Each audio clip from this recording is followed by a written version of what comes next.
stick.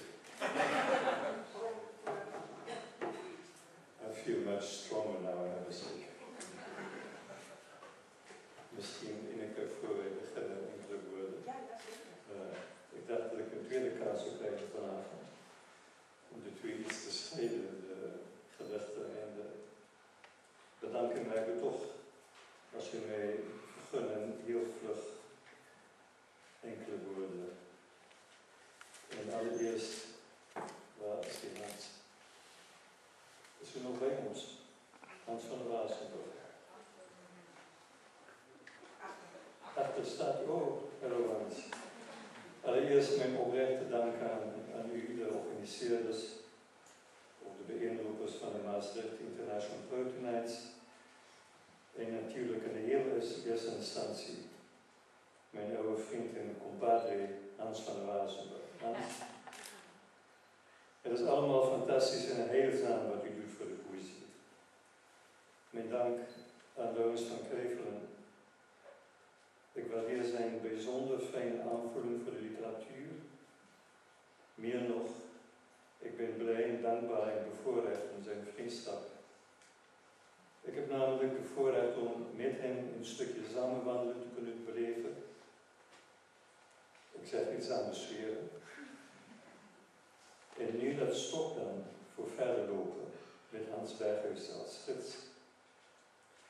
Ik ga mijn best proberen om niet te veel mensen voor stok te krijgen. There are more good poets here than one could shake a stick at. A poetry festival such as this one is a reminder that there's an archipelago of middle world places where one can meet with old friends again, as good as robust wine, and be reminded of the fine balance between despair and joy needed in order to continue writing.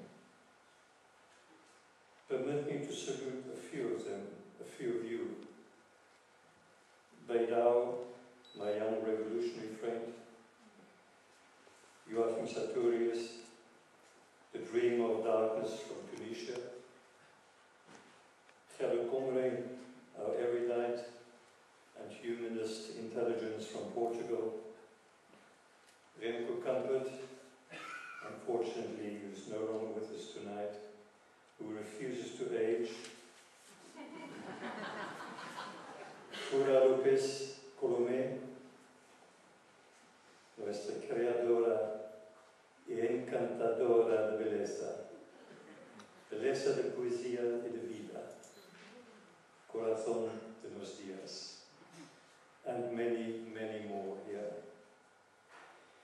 Yesterday Hans told me of his dream to organize a festival of old poets. Not too many of you here will qualify, but this is good news for those among us who need a stick to continue on our way. I'd like to propose to him that we bring together this company, this union of angry old poets, under the slogan, "Do not go gently into that dark night."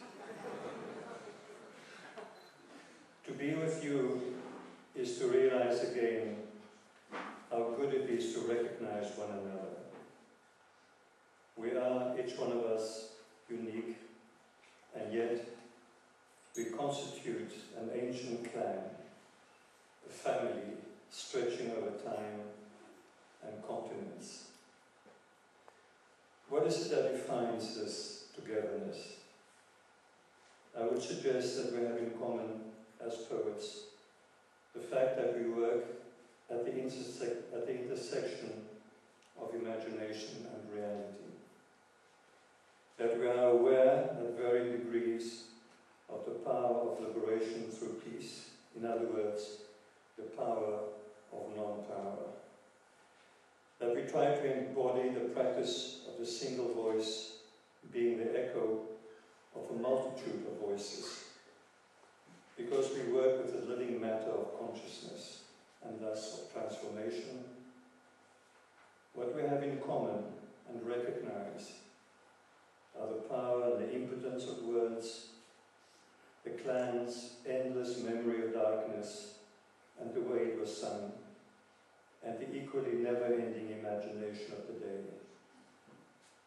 The singularity of the voice that does not belong to us is to mediate the apparent discrepancy between the long night of the soul and the long day of the mind. We know they come from the same heart. And that whether we want to or not, we sing this compassion with life exactly because we carry, all of us, the slow but fierce flame of dying. It has always been the best of times and the worst of times. Let us not become complacent. Perhaps we cannot change the world, but we must go on saying it.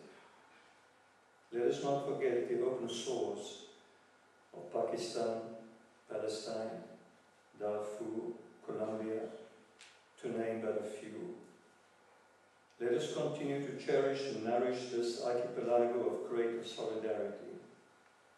For example, let us take notice of the fact that at present, the International Poetry Festival of Medellin in Colombia is coming under tremendous pressure.